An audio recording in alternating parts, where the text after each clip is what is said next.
이 인도자 지침서 이 책자를 사용하는 것은 이제 다 이해가 되셨죠? 그 책자 사용하시고 말씀, 그 다음에 기도, 그 다음에 교제, 그리고 전도, 이 네 가지가 효과적으로 이루어지기 위해서는 성령 충만을 받아야 합니다. 성령 충만, 성령 충만에 대해서 잠깐 말씀을 나누겠는데, 그 이유는 성령에 대한 혼돈이 참 많아요. 성령에 대한 혼돈이 참, 또 성령에 대해서 잘못 가르치는 경우도 참 많습니다. 그런데 우리 1:1 제자 양육의 아주 간단하지만 이 성령 부분은 우리 개혁신앙에 근거해서 아주 잘 요약을 해놨어요.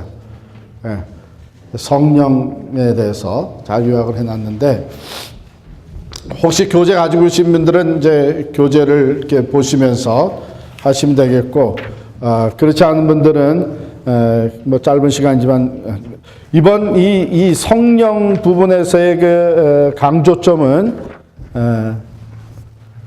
우리 신앙생활에 성령 충만이 반드시 필요하다고 하는 것. 즉 우리가 이 말씀과 기도와 교제와 전도 효율적으로 승리하는 신앙생활을 하기 위해서는 성령 충만이 필요한데, 그럼 성령 충만은 뭐냐?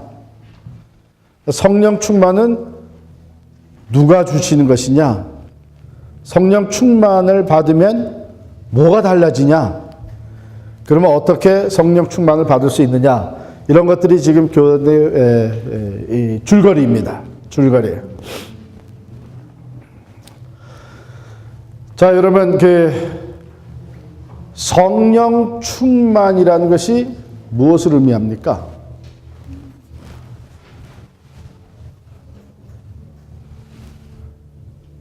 성령 충만 받으면 어떤 일들이 벌어져요? 네? 마음에 평화가 온다. 또 교재에서 설명하기로는 술 취한 것과 같이 술 기운이 저를 되게 되면 성령 기운이 저를, 그렇죠. 성령이 온전히 의지하는 거죠. 예, 예. 술 취하지 말라 이것은 술 취하지 말라 이것은 방탕한 것이니 곧 성령의 충만을 받으라. 눈 다 감으시고 술 취해본 사람 손 들어보세요. 대부분일 거예요. 술 취하면 어떤 현상이 벌어지죠?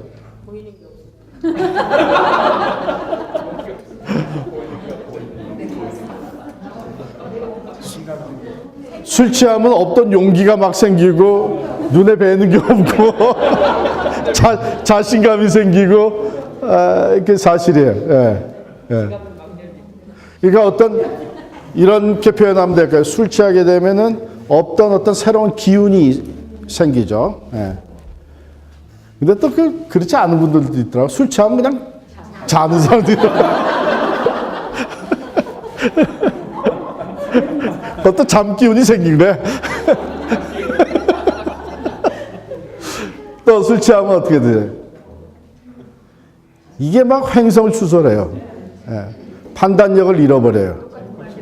자기 컨트롤이 안 돼. 한다는 얘기가 자기가 지금 비틀거리면서 지구가 돈대.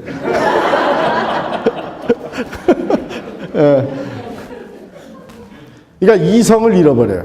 술 취하면. 그렇죠? 또 술 취하면 어떻게 돼요? 우는 사람, 그냥 막 우는 사람도 있어요. 그거 왜 울까요? 어쩌면 아마 자기 눌러놨던 감정이 술 취하면서 이게 터져 나오는 걸 있겠죠. 또 술 취하면은 자기가 자기를 컨트롤 못해요. 술 기운에 컨트롤 당하는 거죠. 이런 것들을 생각할 때 술 취한 것과 성령 충만한 것에 유사점이 있고 술 취한 것과 성령 충만한 것에 차이점이 있어요. 유사점은 뭐예요? 예, 다른 기운에 의해서 제재를 받고, 술 기운에 제재받고 성령에서 제재받고, controlled by the spirit, controlled by 술. 예. 또 유사점이 또 뭐 있어요?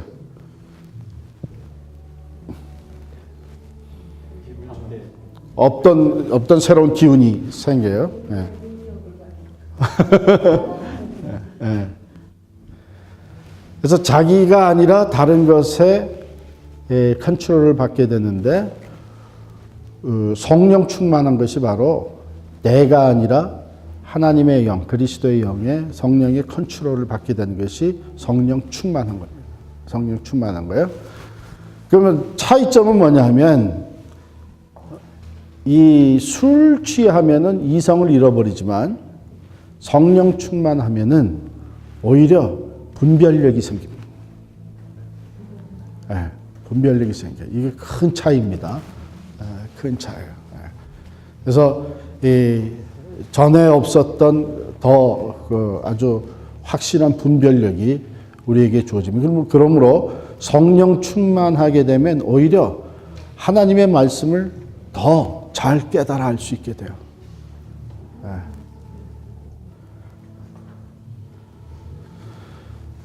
그러면 이 성령 충만할 경우에 나타나는 그 변화되는 모습은 뭐예요? 에? 얼굴이 환해지죠.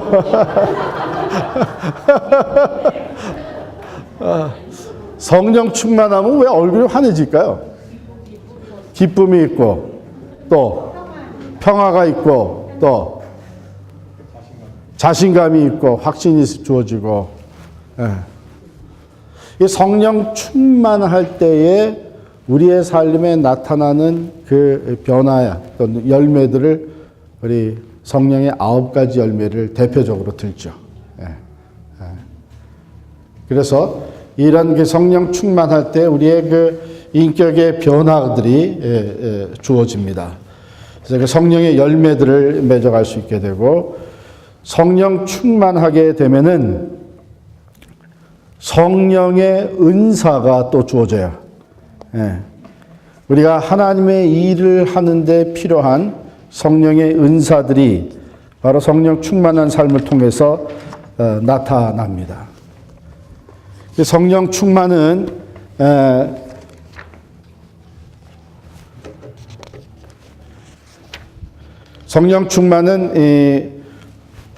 어떻게 받을 수 있느냐? 성경에 보면은 여러분 교재에도 있듯이 3가지를 들어서 얘기를 해주고 있는데 이것을 잘못 이해하시는 분들이 있더라고요. 그러니까 교재에 나오는 데에 예수님께서 요한복음 20장에 있듯이 입김을 불어서 성령 충만을 받으라 해서 예수님이 직접 성령 충만을 주시는 게 있고, 또 그 다음에 사도들이 어떻게 했을 때 성령 충만을 받은 게 케이스가 나오죠. 안수 기도할 때에 성령 충만이 임했다고 하는 기록이 사도행전에 나오고, 그 다음에 또 베드로가 말씀을 전할 때에 성령 충만이 임했다고 하는 그런 기록이 나옵니다. 그래가지고 여러분들이 오해하시면 안 되는 게 바로 이 3가지 케이스로 성령 충만을 받는다. 그게 아니에요. 이 교재가 그것을 소개하는 이유는 성령 충만은 다양한 방법으로 우리에게 임한다는 것을 얘기해 주는 거예요. 그러니까 꼭 이 3가지 방법에 제한되는 것도 아니에요. 그거를 여러분 정확하게 이해하셔야 됩니다. 혹시 잘못해가지고 이 3가지 방법으로만 우리가 성령 충만을 받을 수 있다 하는 게 아니고, 이 교재가 쓰여진 것은 바로 성령 충만은 말씀을 들으면서도 일어나고 기도 받으면서도 생길 수 있고, 내가 혼자서 말씀을 읽고 묵상하다가 성령 충만을 받을 수도 있고, 이런 하나님께서는 다양한 방법으로 우리에게 성령 충만을 주세요. 그러면 성령을 선물로 받는 거하고 성령 충만하고 어떻게 차이가 있어요?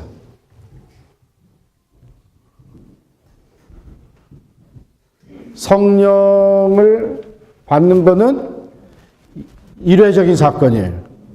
다시 말씀드리면 언제 받아요? 예수 그리스도를 내가 구주로 영접해 드릴 때에 성령을 선물로 받아요. 그러면 성령은 우리 안에 들어오셔서 그 다음에 우리를 떠나요, 안 떠나요? 안 떠나요. 항상 내재해 계세요. 항상 내재. 그래서 이것을 다른 말로 표현할 때 성령의 내재 또는 성령의 인치심을 받았다 이렇게 표현을 해요. 항상 계세요. 그러면 성령 충만은 성령을 선물로 받은 거하고 어떻게 차이가 있어요? 이거는 계속적으로 일어나야 되는 사건이에요. 그러니까 성령 충만한 삶을 살았다가 또 성령 충만하지 못한 삶으로 떨어지기도 하고 우리가 그래요. 성령 충만을 받으라 하는 에베소서 5장의 말씀은 이게 진행이에요. 계속해서 성령 충만을 받으라는 거예요. 그러니까 성령을 선물로 주시는 것은 하나님께서 우리를 많은 사람들 중에서 택해서 예수를 믿게 하시는 그 믿음을 선물로 주시면서 그 구원의 믿음을 주시면서 성령을 선물로 주시는데 성령 충만한 것은 우리가 늘 사모해야 돼요. 그리고 성령 충만한 삶을 힘써야 돼요.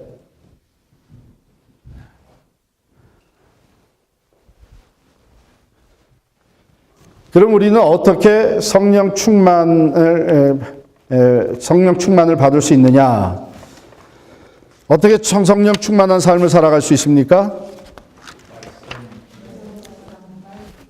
네.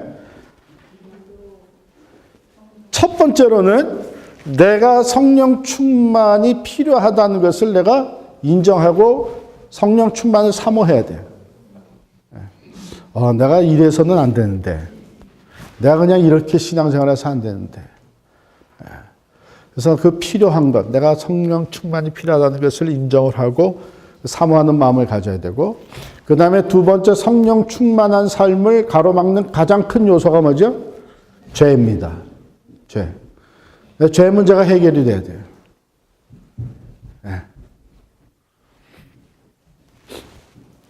그 다음에 세 번째, 죄를 회개하고 깨끗하게 할 뿐만 아니라 세 번째 뭐예요? 죄송합니다.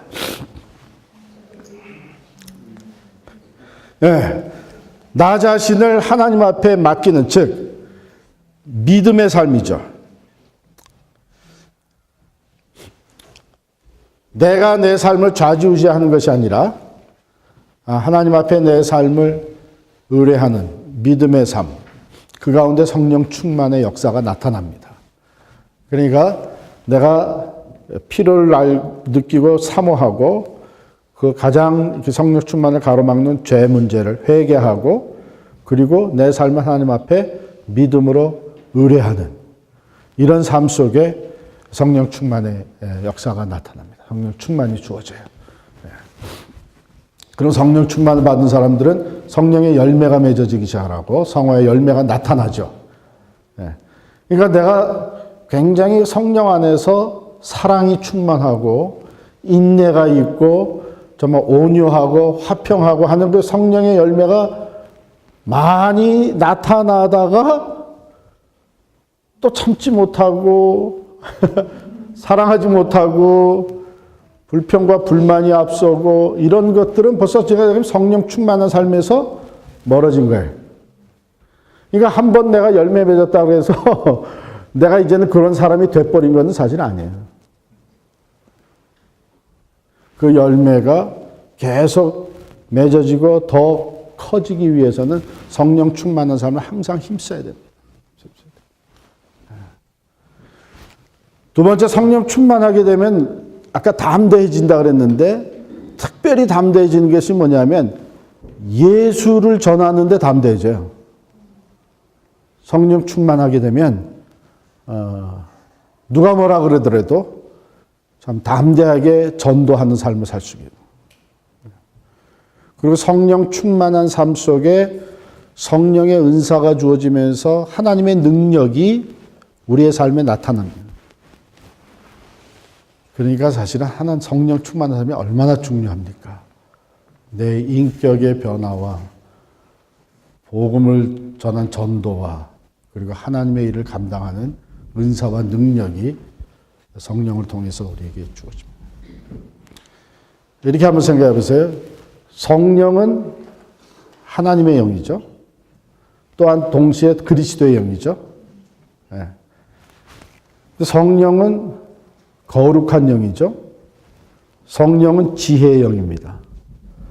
성령은 사랑의 영이에요. 성령은 능력의 영이에요.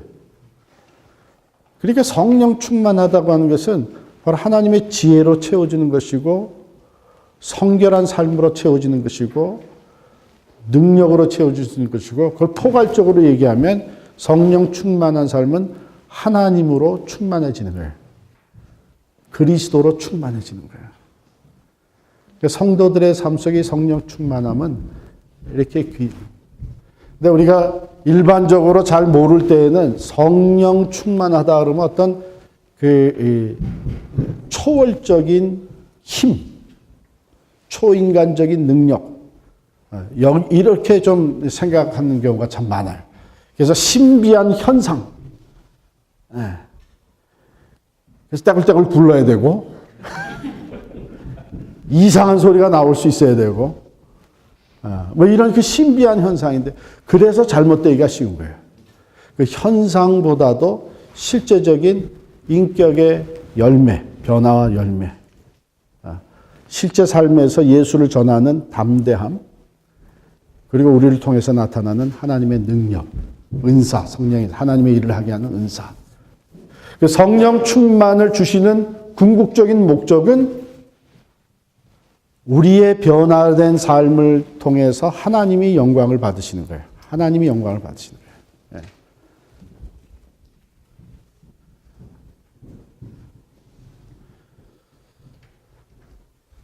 우리 안에 성령이 들어와 계십니다.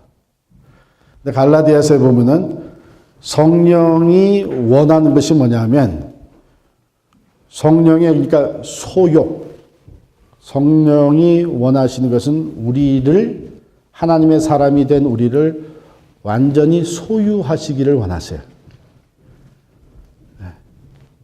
하나님의 영이 그걸 원하십니다. 그런데 우리 안에 또 무슨 소욕이 있어요? 육체의 소욕이 있어요. 내 육체의 정욕, 인간적인 정, 욕심 이것이 또한 우리를 소유하기를 원해요. 육체의 소욕. 그래서 이 두 개가 항상 싸우는 거예요. 내 안에서. 그래서 성령 충만한 삶은 성령의 소욕이 내 삶을 주장하게 될 때, 내 삶을 더 소유해 가시게 될 때 성령 충만한 삶은 나타나는 것이고 육체의 소욕이 더 강해질 때에 우리는 성령 충만한 삶에서 멀어지는 거예요. 그러니까 우리가 성령 충만한 삶을 살고 있는지 못하는지는 사실은 내가 먼저 알아요. 내 내면의 세계를 들여다볼 때에 내가 지금 어느 소욕을 따라 살고 있나. 육체의 소욕인가? 성령의 소욕인가? 그걸 들여다보면서 내 삶에 성령이 더 강하게 역사하시는 삶이 되어야 될 텐데 하면서 그 필요성을 우리가 느껴요. 내가 전에는 안 그랬는데 왜 요즘 이렇게 자꾸 짜증을 내는 것일까? 전에는 그렇지 않았는데 요즘에 왜 내가 자꾸 이렇게 욕심이 앞서는 걸까? 이런 것들을 내 스스로가 먼저 아는 것이죠. 그래서 육체의 소욕이 아니라 성령의 소욕을 따라 사는 삶, 그 삶으로 나아가면서 우리는 성령 충만한 삶을 회복하게 됩니다. 그러기 위해서 우리 아까 장모님 말씀하신 대로 그 앞에 있었던 우리가 말씀, 기도, 성도의 교제 이런 것들을 우리가 늘 우리 일상생활에서 해나갈 때에 말씀을 접하면 접할수록 그 말씀이 거울이 돼서 내가 지금 육체의 소욕을 쫓아다니는 삶을 보게 해주는 거예요. 그래서 그 말씀에 의해서 내가 다시 돌이킬 것을 돌이키고 성령의 소욕을 따라가. 내가 나 스스로를 다스리지 못하는 것이 기도의 제목이 돼가지고 하나님께서 나를 다스려 주시고 하나님의 영이 내 안에서 살아 역사하시기를 위해서 기도하는 그 기도의 삶에서 육체의 소욕은 자꾸 내려놓고 성령의 소욕을 따라갈 수 있는 그런 기도 생활, 그런 것들이 우리의 또 성도의 교제 안에서는 바로 우리가 성령을 따라 살 수 있도록 서로를 인커리지 해주고 챌린지 해주는 이것이 우리에게 꼭 필요한 것이죠. 성령이라고 하는 것은 인격이다 하는 것을 여러분 꼭 기억하시기 바랍니다. 성령은 어떤 추상적인 포스가 아니고 하나님의 삼위 중에 하나로 성령도 지정의를 가지고 있는 인격체예요. 성경은 그것을 우리에게 분명히 가령 하나님의 생각을 누구보다도 잘 아시는 분이 성령이시다. 그 성령의 지적인 면을 얘기해 주는 거예요. 성령께서 말할 수 없는 탄식으로 우리를 위해서 기도하신다. 성령의 그 정적인 면을. 성령이 하나님의 뜻을 따라서 우리 가운데서 행하신다.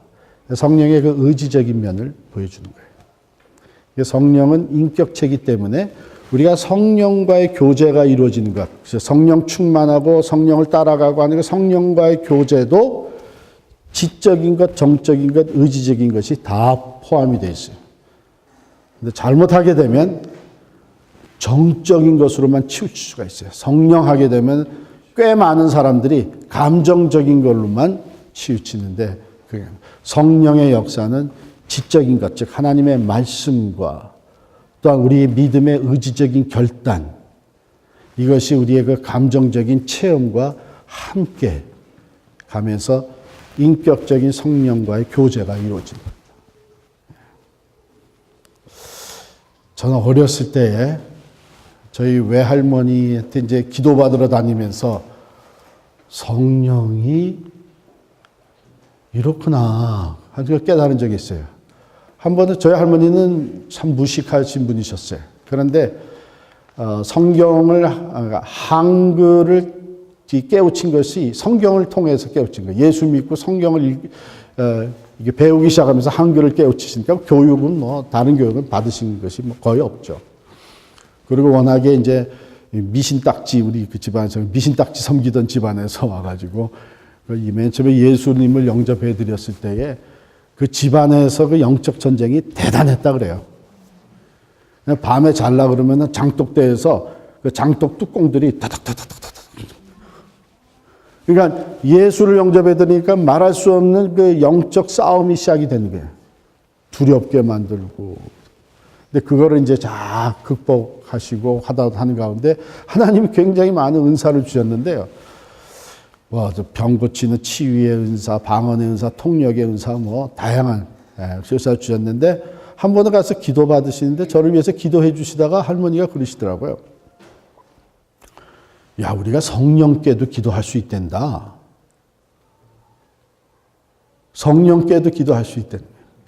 여러분, 우리가 기도할 때에 하나님 아버지께도 기도하고 예수 그리스도께도 기도하고 성령께도 기도할 수 있다는 거예요. 성령께도 기도할 수 있다는 얘기. 삼위 하나님이시기 때문에 우리가 그 성령께도 기도할 수 있는데 바로 성령과도 대화를 할 수 있다는 거예요.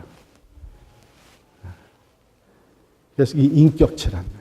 성령이 인격체다.